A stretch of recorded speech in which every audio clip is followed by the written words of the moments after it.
जो कि बैंक का डिफॉल्टर ना हो? एक इंडस्ट्रियलिस्ट बता दीजिए मुझे आप। तो ये लोग तो चोर है ना, जो बैंक अधिकारियों से मिलके देश की जनता का गाड़ी कमाई का पैसा चुरा रहे हैं। इनसे बड़ा चोर कौन होगा? उनके ऊपर विश्वास किया जा सकता है क्या?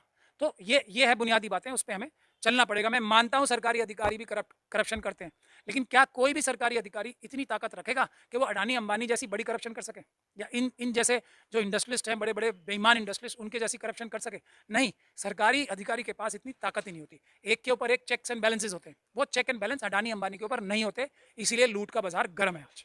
क्या प्राइवेटाइजेशन में बड़ा टरकाया नहीं जा रहा है? आप बताइए मुझे। ये बैंक के अधिकारी, लोन जब आप लेने जाते हो तब उनका रवैया क्या होता है, और जब आपका लोन डिफॉल्ट इतना सा भी होने लगता है, छोटे लोनों की बात कर रहा हूं मैं, तब क्या रवैया होता है? तो ये इंसान तो भारतीय है ना, वो भी।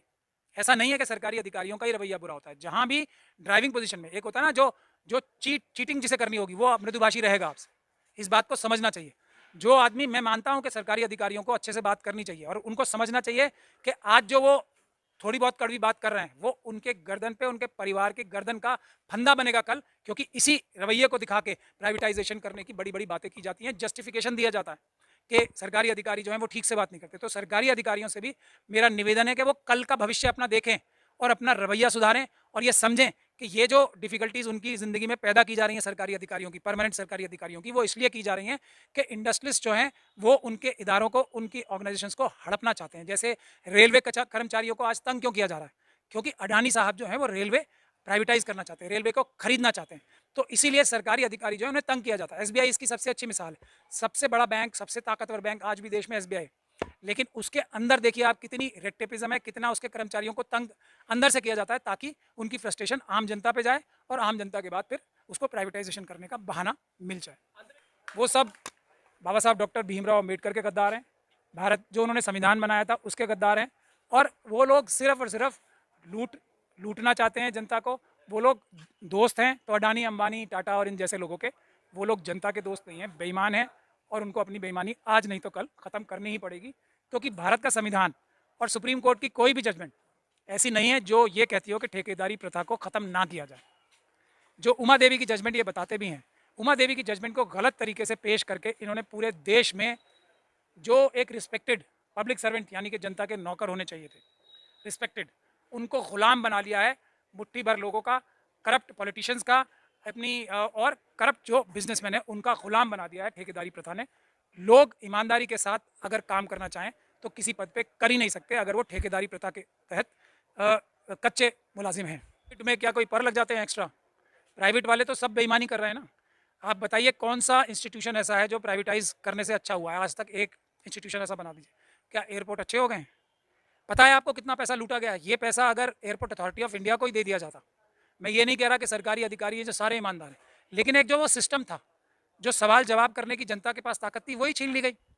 तो एयरपोर्ट अथॉरिटी को अगर पैसे दिए जाते, रेलवे को आज प्राइवेटाइज करने की पूरी ताकत लगा रही, पोर्ट्स में अगर पोर्ट्स की जो अथॉरिटीज़ थी उसको पैसे देती सरकार तो अच्छा रहता, या ये प्राइवेट अडानी अंबानी और इस तरह के लोगों को सरकार के ही पैसे से। अब ये लोग कहाँ से पैसा लगाते हैं? क्या अपने जेब से ला के देते हैं? ये सब तो भिखारी थे ना। अंबानी के पिताजी भिखारी थे या नहीं थे? आप लोग देखो जरा, पढ़ो, अडानी के पिताजी या उनके दादाजी सब भिखारी तो थे।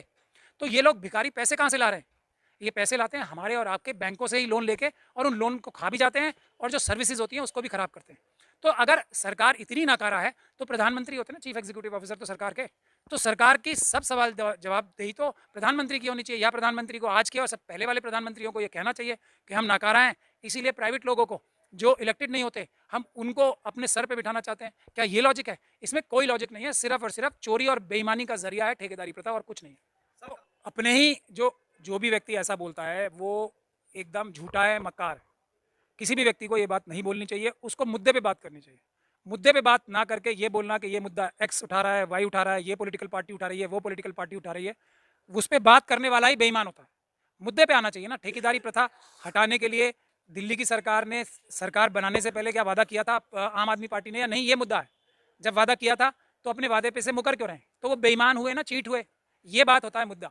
जब ये बात से हट के कोई ये कुछ और बात करता है, वो सिर्फ और सिर्फ बेईमानी करता है और कोई काम नहीं करता। इस देश में आप लोग, जो लोग नहीं जानते वो हैरान होंगे कि यूनिवर्सिटी में लेक्चरर्स और सफाई कर्मचारी हो, क्लर्क हो, कोई वैज्ञानिक हो, इस तरह के पदों पे भी ठेकेदारी प्रथा के तहत लोगों को इसलिए अपॉइंट किया जा रहा है कि वो अपने राजनीतिक या दूसरे आकाओं के गुलाम रहें, उनके गलत और सही जो डिसीजंस हैं उसको इम्प्लीमेंट करें, आंखें बंद करके आवाज उठाने की कोशिश ना करें, जनता के हित की बात ही ना करें। इसलिए ठेकेदारी प्रथा हर पार्टी बढ़ाना चाहती है। जागरूकता यह है कि वो भी गुलाम हैं, वो इस बात को समझें। प्राइवेटाइजेशन इस देश के लिए या किसी भी देश के लिए अच्छा कभी नहीं हो सकता, क्योंकि प्राइवेटाइजेशन जो है वो कैपिटलिस्ट फोर्सेस द्वारा ईजाद की गई एक सिस्टम है। और कैपिटलिस्ट फोर्सेस के बारे में, कैपिटलिज्म के बारे में अगर किसी को पढ़ना हो तो वो ठीक से पढ़ ले। उनका एक ही मोटिव होता है, प्रॉफिट कमाना, किसी भी तरीके से, किसी भी जरिए से, किसी भी मेथड से सिर्फ प्रॉफिट कमाना ही कैपिटलिज्म का एक बुनियादी मकसद होता है। और कंपटीशन की जहां तक बात है, एक ही चेक एंड बैलेंस है उसमें, कंपटीशन। और कंपटीशन कैसा होता है आप लोग देख ही रहे हैं। अडानी जी ने तो अंबानी जी को भी पीछे छोड़ दिया, क्योंकि सरकार